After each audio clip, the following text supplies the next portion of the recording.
গত ১১ বছরে ৬২,৬১৯টি সড়ক দুর্ঘটনায় নিহত হয়েছেন ৮৬,৬৯০ জন। আহত ১,৫৩,২৫৭ জন, এমন জানিয়েছেন বাংলাদেশ যাত্রী কল্যাণ সমিতির মহাসচিব মোহাম্মদ মোজাম্মেল হক চৌধুরী।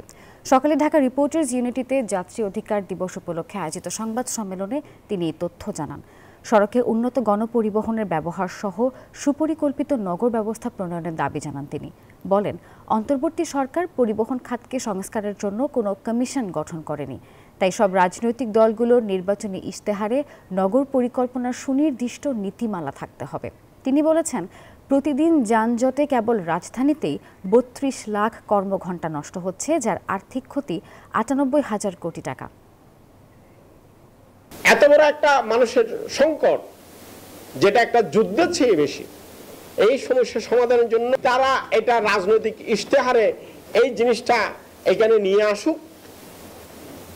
আমরা বিবেচনা করি কোন দল কি আমাদেরকে দেবে, সুযোগ সুবিধা দেবে, কার কাছ থেকে নিরাপদ সড়ক পাবো, কার কাছ থেকে সড়কে যাতায়াতের ভোগান্তি থেকে আমরা মুক্তি পাবো।